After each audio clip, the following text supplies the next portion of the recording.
If you've got a beautiful family, you're so much in love, move on, get a life, move on. And they just can't seem to, because their living is by telling their truth on the royal family. That's how they make their living. Like Meghan and Harry, I've listened to both of them talk. Garden variety retard. It started with a single sentence, spoken calmly, but loaded with something far heavier underneath. Not anger, not even outrage, but certainty. And in that moment, millions of viewers realized this wasn't just another celebrity comment. This was a line being drawn. Because when Sharon Osbourne finally spoke about Meghan Markle on live television, the thing she said about medieval times, her lunch with the Queen was like medieval times, which, as you know, is a Disney-type entertainment. And it's just so horribly disrespectful. she didn't hold back. And what she said didn't just spark reactions, it reopened a conversation the public thought had already cooled down. Like, nobody wants to know about it. Every family has problems. If you want more deep dives into royal stories like this, make sure to subscribe to Royal Archives, because this one goes deeper than it first appears. At first, the exchange seemed ordinary, a panel discussion, a familiar setup, different opinions, polite disagreement. The kind of daytime television moment that usually fades as quickly as it arrives. But then the topic shifted. Meghan Markle, Prince Harry, and everything that followed their decision to step away from royal duties. The tone changed almost instantly. You could feel it. The world and every major contract, you had podcasts, you have all of this, and you didn't deliver because there's nothing to deliver. Yeah, because you don't have it. The room didn't get louder and it got sharper. Mary Ham, she would be on The Bachelor this season. She would be Meghan M. from Sherman Oaks, barista. Because instead of repeating the usual headlines, Sharon Osbourne approached the situation from a completely different angle. She didn't start with accusations. She started with a question, a simple one. What exactly are they building? Not what they've said, not what they've experienced, but what they're actually creating now. And for a moment, there was silence, because that question doesn't have an easy answer. To understand why that moment mattered, you have to go back. Back to when Meghan Markle and Prince Harry stepped away from the royal family. It wasn't just a personal decision. So next, it became a global event. Headlines everywhere, reactions split down the middle, support on one side, skepticism on the other. And then came the interviews, the documentaries, the memoir, each one offering a deeper look into their version of events, each one adding another layer to a story that, instead of settling, kept expanding. And that's where Sharon Osbourne's perspective began to take shape, because from her point of view, something didn't quite add up. She pointed out a contradiction that had already been circulating quietly in public conversations. On one hand, Meghan and Harry spoke openly about wanting privacy. On the other, they continued to share deeply personal details through highly visible platforms. Craziness going around and around, and he's turned his life and the royal family's life into day one and into the fact of, talking about private things that went on in the royal family when they were a part of it. And the thing is, it's just their point of view. We haven't had the other point of view. Now, to be clear, sharing your story is not unusual. Public figures do it all the time. But Sharon's argument wasn't about whether they had the right to speak. It was about the pattern, the frequency, the consistency of returning to the same themes: family conflict, personal struggle, institutional pressure. She suggested that instead of moving forward, the narrative seemed to stay anchored in the past. Very, very badly. And I don't know why. It's like history repeating it. And that, in her view, raised a bigger question. Is this about healing, or is it something else? The discussion didn't stop there, because once that idea was introduced, it started connecting to something even more visible: the deals, the partnerships, the massive expectations. After stepping back from royal duties, Meghan and Harry entered a completely different world. Streaming platforms, podcast agreements, production companies. It was a transition from tradition to media. And for a while, actually, it looked like everything was aligning perfectly. But then, according to public reports, some of those projects slowed down. Others ended earlier than expected. And suddenly the conversation shifted, not just about what they had experienced, but about what they were delivering. Sharon didn't present this as a failure. She framed it as a gap between expectation and output, and that distinction mattered. Because in the entertainment world, attention can be immediate, but sustainability is something else entirely. It requires consistency, direction, a clear sense of purpose. And in her view, that clarity wasn't fully there yet. But then the conversation took a more personal turn. Lost. You know, 1 minute they're making a cartoon, then they're doing a documentary on them, now they're saving the world. They just haven't found their path in life. Because Sharon didn't just talk about media deals or public perception, she talked about family. And this is where things became more emotional. And she referenced her own experience, a complicated relationship with her father. Father, yes, she should. I didn't talk to my father for 18 years. He used me in his companies. A history that included conflict, financial hardship, and long periods of separation. Yet, despite everything, Kirkwall, she chose to reconnect later in life, to care for him, to rebuild something that had once been broken. My father got me in the crap. But the situation is, when he was diagnosed with Alzheimer's, I went to him and took care of him because he's her children. They have no family. They have their grandmother, Meghan's mum. That's it. There's no cousins, no aunts and uncles, no other grandparents. There's 2 little babies that are grown up that will never meet or know their cousins because they're not growing. And by sharing that story, she wasn't making a direct comparison. She was introducing a perspective, one rooted in forgiveness. At the same time, Meghan Markle's relationship with her own father had already been widely discussed in the media, a situation that began with a controversial moment before her wedding and evolved into years of distance. You might never meet these 2 grandchildren. July 18th, I'll be 77 years old. Public statements, emotional interviews, but no clear resolution. Now it's important to note, family dynamics are deeply personal. Most of the Markle men don't make it much past 80. So there's a good chance I might never. Stop talking about the royals. Stop giving away all the secrets about the royals. And love your children, love your wife, but also love your grandmother and love your father. And no outside perspective can fully capture what happens behind closed doors. But Sharon's point wasn't about assigning blame. It was about asking a difficult question. When does distance become permanent? And what does that mean for everyone involved? That question became even heavier when it shifted toward the next generation, the children. Because as public discussions continued, one concern kept appearing again and again. What happens when private conflict becomes part of a public narrative, not just for headlines, but for the people growing up inside it? Sharon suggested that history has shown how these patterns can unfold, not immediately, but over time. And that's what made her tone feel less like criticism and more like a warning. Meanwhile, outside of that studio, the reactions were building.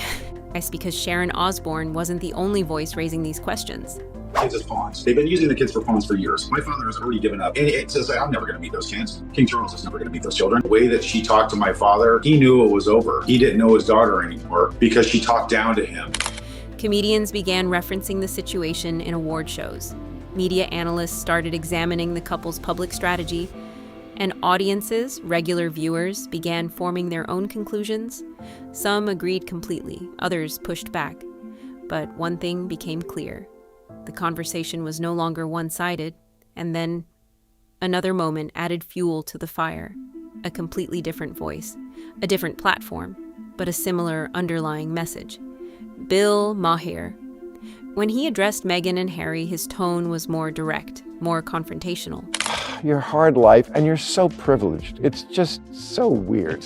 He pointed straight at what he believed was the central contradiction. The tension between seeking privacy and remaining highly visible. Right. You know, you can't be, these people were so mean to us and poor us, and we don't want all this attention, and then let me write a book about how much we don't want it. Now, again, this wasn't about denying their experiences. It was about perception, how the public interprets actions, how narratives are received, and how quickly sympathy can shift. But here's where things take a turn. Because what started as individual opinions began to form a pattern. Different people, different industries, different perspectives, yet arriving at similar questions. And that's when the story stopped being just about Meghan and Harry and started becoming something bigger, a reflection of how modern public figures navigate identity, privacy, and influence, and just when it seemed like the conversation had reached its peak, a new layer emerged. Creatures of that generation, you're just fragile. Just take a hint from the Queen that recently departed. Never complain, never explain. I'm ready. One that made everything far more complicated. Because behind the public debates, behind the media coverage, behind the opinions, there was something else quietly shaping how people viewed the entire situation, something that hadn't been fully addressed yet. And when it finally came into focus, it changed the way the entire story was being understood. And that missing piece wasn't another interview, it wasn't another deal, it wasn't even another public statement. It was something far more subtle: consistency, or more accurately, the perception of inconsistency. Because as the conversation expanded beyond one show, one comment, or one critic, a pattern started to take shape in the public eye. Not necessarily in facts alone, but in how those facts were being interpreted. And perception, especially in the age of global media, can be just as powerful as reality. When Sharon Osbourne spoke, she didn't just question actions. She questioned direction. She described what she saw as a series of shifting identities. One moment, the couple appeared focused on storytelling. The next, they were stepping into advocacy, then producing content, then stepping back again. And to some viewers, that created confusion. Not about who they were, but about what they ultimately wanted to become. Now, to be fair, reinvention is not unusual. Many public figures evolve over time. But what made this situation different was the speed and the visibility. With the nonsense. That's what's so annoying about them. The most of all, they insist that you go along with their nonsense and their insanity. Every shift happened in real time, under a global spotlight, with millions watching, analyzing, reacting, and that constant observation created pressure, because every move wasn't just a step forward. It became a statement. That's where Sharon's commentary landed hardest, not in what she said, but in what people heard. Because for some viewers, her words reflected a growing sentiment, a sense that the narrative surrounding Meghan and Harry had become fragmented, and not necessarily false, not necessarily wrong, but harder to follow, harder to fully connect with. And then came the turning point, not a dramatic announcement, not a breaking headline, but a gradual shift in tone across media and audiences. You could feel it. The initial wave of support, beginning to mix with skepticism, the questions becoming more direct, the reactions becoming less predictable. And that shift didn't happen overnight. It built slowly. Through interviews, through projects, through moments like the one Sharon Osbourne created on live television. Because what she did wasn't just criticize, she reframed the conversation. She moved it away from emotion and into evaluation. What's being said? What's being done? And do those two things align? At the same time, Bill Maher's remarks added another layer, more blunt, more confrontational, but pointing toward the same central tension. He argued that in today's culture, there's an increasing expectation for public figures to be both vulnerable and untouchable at the same time, to share openly, but not be questioned, to tell their story, but control how it's received. And according to him, that balance is almost impossible to maintain. Now, whether people agree with that or not, the reaction to his comments revealed something important. The audience was no longer reacting as one. They were splitting, some defending Meghan and Harry's right to speak, others questioning the consistency of their message. And once that divide appears, it changes everything. Because now, every new project, every new appearance isn't just being watched, it's being judged. And that's where the pressure intensifies. It's because public perception doesn't stay still. It evolves, sometimes quickly, sometimes quietly. But once it starts shifting, it rarely goes backward. Meanwhile, another element continued to linger in the background. Family. Not as a headline, but as a shadow over the entire narrative. Because while media discussions focused on deals and interviews, the personal side of the story remained unresolved. And unresolved stories tend to stay with people. They create questions that don't have clear answers. They leave emotional gaps that viewers instinctively try to fill. For some observers, that became the most difficult part to ignore. Not what was said publicly, but what remained unspoken. Relationships that hadn't been repaired, conversations that hadn't happened, or at least them hadn't been seen. And in a story that has been shared so openly, those silences stood out. Now, it's important to stay grounded here, because much of what surrounds family dynamics is private, complex, and often misunderstood from the outside. There have been online discussions and speculation about motivations and decisions, but these remain unverified and should be treated as such. What matters more is how the situation is being perceived. And perception at this point has become layered, not just about Meghan, not just about Harry, but about what they represent. A shift from tradition to independence, from institution to individuality, from silence into storytelling. But that shift comes with a challenge, because when you step outside a system, you also step into something else. Expectation. Expectation to define yourself clearly, just to build something sustainable, to show not just where you came from, but where you're going. And that's where the story now stands. Not at an ending, but at a crossroads, because despite all the commentary, all the reactions, all the debates, the final outcome hasn't been written yet. Will Meghan and Harry redefine their public identity in a way that reconnects with audiences? Will their future projects shift the narrative again? Or will the questions raised by voices like Sharon Osbourne and Bill Maher continue to shape how they are seen?